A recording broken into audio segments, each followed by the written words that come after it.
그리스도 중심 성경 읽기 리딩 지저스 열왕기상 열왕기하 번영에서 패망으로 열왕기는 사무엘서와 여러 면에서 대조됩니다.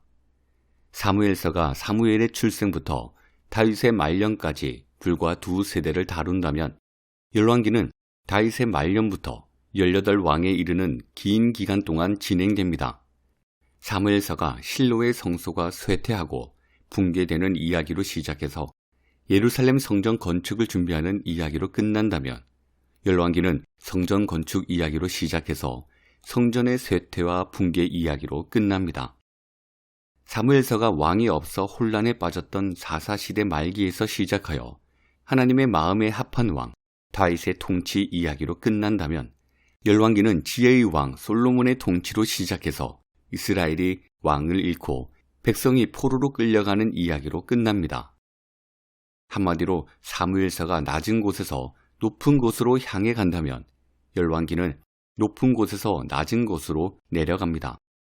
열왕기는 이 세상과 우리 개인의 삶에 나타나는 하나님의 점진적인 역사가 순조롭고 지속적인 상승만 있지 않고 굴곡과 기복이 있음을 잘 보여줍니다. 레슨 1 율법과 지혜 열왕기의 메시지 열왕기는 표준화된 문학적 방식을 따라 각 왕을 소개하는데 그중 가장 중요한 점은 그들의 종교 정책에 대한 신학적 평가입니다. 모든 왕은 다윗을 기준으로 선한 왕 또는 악한 왕으로 평가되고 배교한 왕들은 르호보암의 길 또는 이스라엘 왕들의 길을 따랐다고 평가됩니다. 그 중에서도 최악은 므낫세처럼 행했다는 표현인데 이는 그가 시내산 언약을 무시하고 완전히 시내산 언약 바깥에서 살았기 때문입니다. 이런 죄악 때문에 하나님은 결국 그의 백성을 포로로 잡혀가도록 허락하신 것입니다. 열왕기는 연로한 다윗이 솔로몬에게 왕위를 물려주는 이야기로 시작합니다. 먼저 다윗은 솔로몬에게 여호와의 명령을 지키라고 말합니다. 모세의 율법에 기록된 대로 하나님의 계명을 지키면 하나님께서 다윗과 하신 언약을 확실히 이루실 것이라고 당부합니다. 율법을 지켜야 한다는 것은 이스라엘의 왕과 주변 국가들의 왕을 확연하게 구분짓는 중요한 요인이었습니다. 주변 국가 왕들과 달리 이스라엘의 왕은 토라의 선포자나 창시자가 아니라 왕 자신도 토라의 권위 아래 있는 존재로서 그 규례에 순종해야 했기 때문입니다. 또한 다윗은 솔로몬에게 지혜의 사람이 되라고 조언합니다. 여기서 다윗이 말한 지혜는 순수한 하나님의 지혜가 아니라 국가의 장래를 위해 정치적 위험 요소인 두 사람은 처치하고 왕에게 충성한 한 사람에게는 은총을 베풀라는 식의 정치적 지혜였습니다. 솔로몬의 지혜는 백성을 번영 가운데 살게 하고 여호와의 성전을 짓게 하는 축복이었으나 그 지혜 안에는 왕자의 위협이 되는 인물을 제거하고 정략 결혼을 통해 주변 국가 동맹을 맺고 왕의 권력과 개인적 부를 축적하게 만드는 어두운 면도 있었습니다.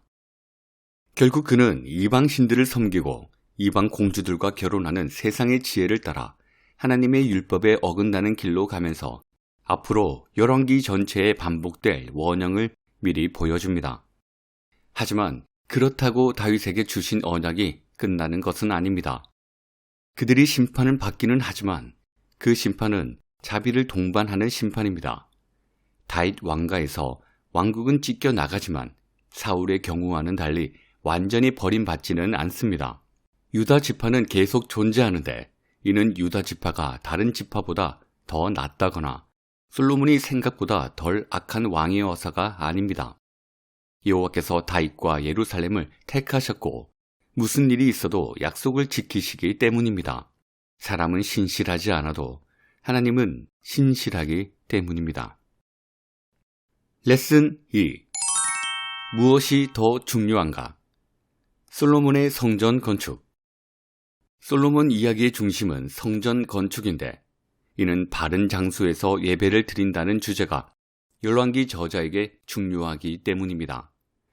열왕기는 하나님의 임재의 상징이었던 성막이 드디어 성전으로 대체될 필요성과 정당성을 보여줍니다.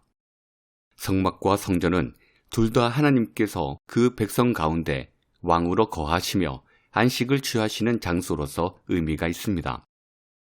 그런데 출애굽기 시대부터 다윗 시대까지는 백성이 안식을 누리지 못해서 성막이라는 이동식 성소가 하나님의 거처였습니다.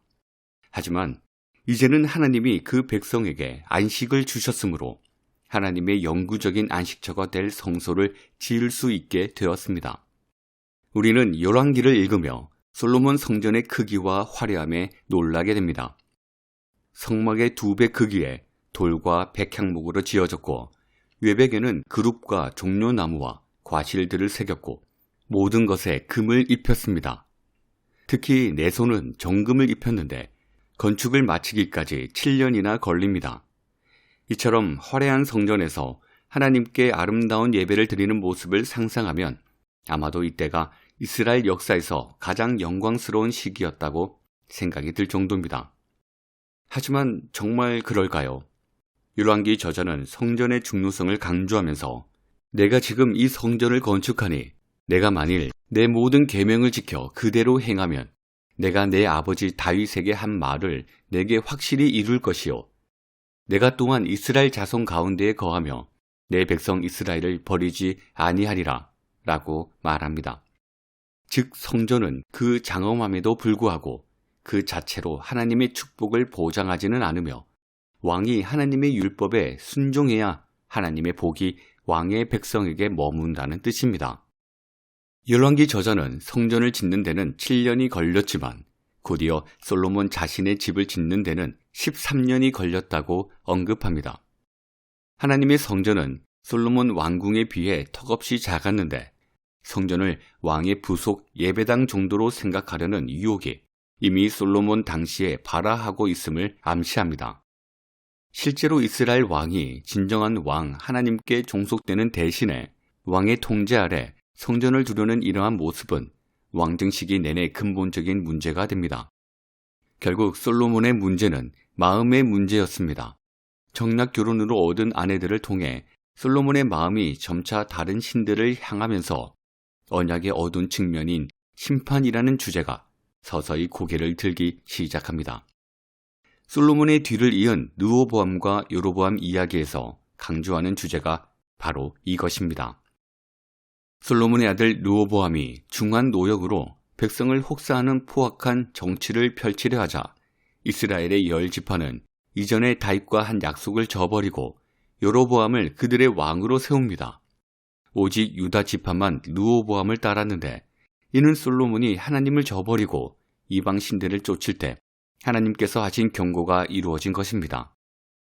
이제 이스라엘 왕국은 북이스라엘과 남유다로 나뉘게 됩니다.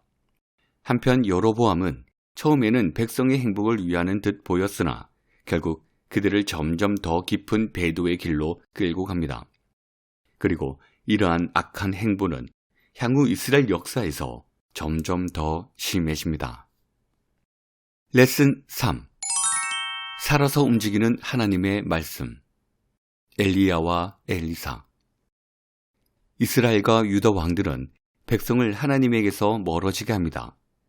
하나님은 이처럼 배교한 왕들에게 선지자들을 보내셨는데 열왕기 저자의 주 관심사는 이들의 말이 곧 하나님의 말씀이라는 것과 그들을 통해 오는 하나님의 말씀은 반드시 성취된다는 것입니다. 이러한 면에서 가장 대표적인 두 선지자는 엘리야와 엘리사입니다. 당시 이스라엘의 아합 왕은 왕국의 세력을 확장하고자 솔로몬처럼 주변 국가들과 동맹을 맺고 시돈 사람의 왕 엣바알의 딸 이세벨과 결혼하여 왕국의 배교에 결정적 역할을 합니다. 바알과 아세라 숭배가 국가의 공적 종교가 되고 여호와 숭배는 거의 사라져버린 바로 그 상황에서 엘리야와 그 후계자 엘리사는 하나님의 뜻을 위해 강력하게 쓰임 받습니다. 이들은 모세와 여호수아처럼 주인과 종, 스승과 제자로 긴밀하게 연결됩니다. 엘리야는 모세처럼 신의 산에서 하나님을 만나고 엘리사는 여호수아처럼 요단을 건너고 축복과 저주를 내립니다. 여기서 깊이 살펴볼 중요한 장면이 하나 있는데 여리고의 나쁜 물에 축복이 임하고 베델의 젊은 이들에게 저주가 임한 사건입니다. 이 둘은 서로 연결되는 이야기로 구원과 심판을 모두 보여줍니다. 사람들에게 축복과 저주가 임한 것은 그들이 살고 있던 장소 때문이 아니라 하나님 말씀에 대한 태도와 그 말씀의 대리자인 선지자 엘리사에 대한 태도, 그리고 언약과의 관계 때문이었습니다. 우선 여리고는 여호수아가 여리고 성 전투 후에 무너진 성을 다시 쌓는 사람은 저주를 받을 것이라고 선포했던 곳입니다. 이후 아합 왕 시대에 베델 사람 히엘이 여리고를 다시 건축했는데 여호수아를 통한 말씀대로 맏아들과 막내 아들을 잃습니다. 따라서 여리고는 엘리사가 그냥 지나가 버릴 수 있는 곳이었습니다. 그러나 여리고 주민들이 엘리사를 존중하는 마음으로 대하자 그들은 자격 없는 복을 받게 됩니다. 하나님의 은혜로운 말씀이 여리고의 샘을 고쳐 이전의 나쁜 물 대신 생명수가 흘러 넘치게 됩니다. 마치 이스라엘이 광야에서 마라의 쓴물을 마실 수 없었을 때 모세가 나무를 던져 단물이 되었던 것처럼 말이죠. 반면에 베델은 문자적으로는 하나님의 집이라는 뜻으로 아브라함이 하나님을 위한 제단을 가장 먼저 쌓은 곳이었지만 여로보암이 금송아지를 세운 이후부터 우상 숭배의 집이 되어버렸습니다. 그 후 그곳에서 하나님의 말씀을 무시하는 자손이 등장했고 그들은 언약의 저주 아래 놓입니다. 베델의 아이들이 엘리사에게 대머리여 올라가라 라고 조롱했을 때 그 조롱은 단순한 무례함이 아니라 언약의 사자를 멸시하는 의도적 경멸의 표현이었습니다. 율법을 경시하는 이들에게 하나님께서 들짐승을 보내 그들의 자녀를 움킬 것이라고 했던 언약의 저주가 성취됩니다. 엘리사는 자신의 이름 사밧의 아들 엘리사에 합당한 행동, 곧 구원과 심판을 모두 보여줍니다. 하나님의 선지자이자 언약의 사자로서 그를 대하는 것이 곧 그를 보내신 분을 대하는 것과 같았던 것입니다. 우리는 곧 엘리야와 엘리사가 예표적으로 가리키는 그분을 만날 것입니다. 레슨 4. 흩어지는 하나님 백성. 북이스라엘과 남유다의 패망. 북왕국 이스라엘은 오랜 쇠퇴와 아수르의 위협적 부상으로 아수르 왕 사르곤 2세에 의해 멸망합니다.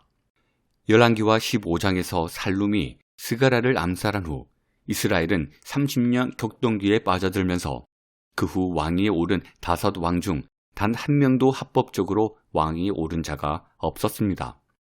그러는 동안 아수르는 그 지역의 군사적 영향력을 확장해 갔는데 아수르는 3단계에 걸쳐 한 지역을 점령해 갔습니다. 첫 단계는 침략하려는 나라로부터 조공을 받아 그 나라를 봉신국으로 만들고, 둘째는 지배 국가의 왕을 폐위하고 자신들이 원하는 왕을 세워 마음대로 조종한 다음, 셋째로 피종복민들을 타지로 이주시켰습니다. 북왕국은 기원전 722년에 이 마지막 단계를 경험하게 됩니다. 종교적 정치적 관점에서 볼 때 남왕국이 자발적으로 아수르의 봉신국이 된 것은 남왕국 유다의 비참한 결과를 가져다 줍니다. 우선 그 결정은 유다 왕국이 아수르를 여호와보다 더 의지한다는 의미였고, 나아가 자연스럽게 유다를 다음 정복 대상으로 만드는 결과를 낳습니다. 남왕국의 전체 역사는 북왕국에 비하면 약간 나은 모습을 보입니다. 적어도 지속적 배교의 역사는 아니었고, 북왕국에 비해 선지자들의 목소리를 대체적으로 더 잘 수용했으며 몇몇 선한 왕들도 존재하여 왕정이 율법 아래에 있도록 했으니까요. 그러나 남왕국 역시 크게 다를 바는 없었습니다. 그나마 열왕기의 마지막 단계에 주목할 만한 훌륭한 왕이 둘 등장하는데 이스라엘의 예배를 개혁하고 하나님을 신뢰했던 히스기야와 요시야입니다. 당시 왕위에 새롭게 오른 아수르의 사네립은 이스라엘에 쳐들어와 성읍들을 파괴하면서 예루살렘 성까지 위협합니다. 여기서 하나님과 사내립이 직접 무대에 나타나지는 않지만 아수르의 고위 관직자 랍사게가 사내립을 대표하고 선지자 이사야가 여호와를 대표해서 등장합니다. 이미 아수르는 유다보다 강한 다른 나라들과의 전쟁에서 줄줄이 승리한 뒤였기에 랍사게는 예루살렘을 공포에 빠뜨리려는 목적으로 대군을 거느리고 와서 위협하면서 여호와는 그 백성을 보호할 능력과 의지가 없다고 천명합니다. 하지만 그의 망언은 하나님에 대한 지나친 도전이었습니다. 이런 도전이 편지로 전달되자 히스기야는 성전에서 그 편지를 여호와 앞에 펼쳐놓고 믿음으로 반응하였고 여호와께서는 선지자 이사야를 통해 답을 주십니다. 그리고 그날 밤에 하나님께서 말씀하신 그대로 사내립의 군사 18만 5천 명이 모두 죽습니다. 어떤 신도 너희를 구원할 수 없다고 큰소리치던 장본이었던 랍사게는 자신이 섬기던 신의 성전에서 죽임을 당합니다. 하지만 히스기야와 요시와 같은 선한 왕들조차도 그 백성에 임하는 하나님의 진노를 막을 수는 없었습니다. 그 땅이 너무도 더럽혀졌기 때문에 그들의 멸망은 필연적이었고 유다 왕국은 그 오랜 죄악의 역사로 말미암아 기원전 586년에 신은 대국이었던 바벨론 왕 느부갓네살의 손에 예루살렘이 함락되면서 지옥의 유배기를 맞이합니다. 모든 것이 끝난 것 같은 유배기가 시작되는 것이죠. 그런데 열왕기하 마지막 장은 여호와긴 왕이 포로로 잡혀간 중에 바벨론 왕의 식탁에 함께 앉은 모습을 조용히 보여줍니다. 다윗 왕가의 미래가 달린 긍정적인 한 가닥 시로라기처럼요. 레슨 5. 이것이 전부인가? 하나님 언약의 소망. 열왕기는 한마디로 여호와 하나님에 관한 책입니다. 자연을 주관하시는 하나님은 비를 내리기도 하시고 하늘을 닫기도 하시고 역사를 주관하시는 하나님은 선지자들을 통해 자신의 계획을 미리 알려주실 수도 있습니다. 하나님만이 유일한 참 하나님이기 때문에 오직 그분만을 경배하되 반드시 올바른 방식으로 경배해야 하며 다른 국가들이 숭배하는 신의 형태로 우상화될 수 없습니다. 또한 하나님은 악을 심판하시는 분이므로 열왕기에서 악행자들은 누구든지 비극적 결과를 맞습니다. 동시에 죄와 벌의 관계는 무척 복잡해서 죄의 크기와 벌이 가해지는 빈도와 강도 사이에 명확한 상관관계를 찾기는 어렵습니다. 출애굽기에서 계시하셨듯이 하나님은 자비롭고 은혜로우신 분이므로 심판은 종종 연기되기도 하지만 때로는 그 죄가 쌓여 한계치에 이르는 순간 개인뿐 아니라 국가 전체가 심판의 대상이 되기도 합니다. 심지어 무고해 보이는 이들까지 죄인들과 함께 심판받기도 합니다. 또한 열왕기의 중심에는 하나님께서 다윗에게 주신 영원한 집에 대한 언약이 있습니다. 하지만 이 언약에는 조건적 측면과 무조건적 측면 사이에 긴장이 흐릅니다. 다윗에게 주신 영원한 왕가에 대한 언약은 무조건적이어서 어떤 범죄도 그 언약을 무효화하지는 못하는가? 아니면 조건적 언약이어서 다윗의 후손들은 그의 길을 따를 때만 영원토록 설 수 있는가? 궁극적으로 하나님의 언약이 인간의 죄를 덮을까? 아니면 죄가 언약을 파기하게 할까? 이미 주님의 부활 이후를 살아가는 우리는 이 문제에 쉽게 답을 내릴지 모르지만 열왕기는 유백이라는 암흑기에 쓰였기에 당시 사람들은 이것이 정말 전부인가라는 질문을 던졌습니다. 수세기 후 부활절 바로 전날 예수님의 제자들이 던졌던 질문과 비슷합니다. 이것이 정말 전부인가? 이런 관점에서 열왕기는 구약 성경의 엠마오로 가는 길이라 부를 수 있습니다. 이스라엘과 유다의 역사를 따라 함께 걷는 동안 그들의 죄악과 회개하지 않는 모습에 우리 마음이 뜨거워져야 합니다. 하나님께서 더 이상 선택할 여지가 없었다는 것을, 은혜롭고 자비롭고 오래 참으시는 하나님께서 그 사랑하는 백성들을 포로로 보내실 수밖에 없었다는 것을 볼 수 있어야 합니다. 그러면 남은 희망이 있을까요? 열왕기 저자는 그렇다고 말합니다. 여호와길이 여전히 살아서 바벨론 왕이 베푸는 호의를 누리고 있습니다. 손바닥만한 작은 구름이지만 하나님이 우리를 잊지 않으셨다는 분명한 증거입니다. 이는 하나님께서 다윗 왕가에 대한 약속을 잊지 않으셨고 미래의 소망이 분명히 있다는 것을 의미합니다. 이 은혜는 폭풍우 속 무지개처럼 빛나며 언약 파기자를 심판하면서 동시에 불성실한 백성에게 약속을 지키시는 하나님의 신실하심을 우리에게 증언해 줍니다. 리딩 지저스. 열왕기의 두 대표 선지자 엘리야와 엘리사는 앞으로 다가올 신약 성경의 그림자입니다. 우선 엘리야는 변화산에서 모세와 함께 직접 등장하는데 모세는 율법의 대표자로 엘리야는 선지자의 대표자로 구약 성경을 대표합니다. 시내산에서 구름 가운데 하나님을 만났던 이 두 사람은 변화산에서 자신들이 대표하는 구약 성경의 성취자이신 예수님을 만납니다. 베드로가 세 분을 위해 초막 셋을 짓겠다고 할 때 받아들여지지 않는 이유는 모세와 엘리야는 그들이 가리켰던 대상의 실체가 나타나면 사라져야 했기 때문입니다. 그 실체는 바로 예수님입니다. 물론 신약 성경에서 엘리야와 더 직접적으로 연관될 사람은 세례 요한입니다. 엘리야의 역할은 다른 이의 길을 준비하는 것이었습니다. 그래서 세례 요한은 예수님보다 먼저 와서 엘리야를 연상시키는 복장인 털옷을 입고 가죽 허리띠를 띱니다. 세례 요한을 통해 엘리야의 역할이 성취되었다면 예수님이 오심을 통해 엘리사의 역할이 성취됩니다. 예수님은 스스로 그 연관성을 분명히 밝히십니다.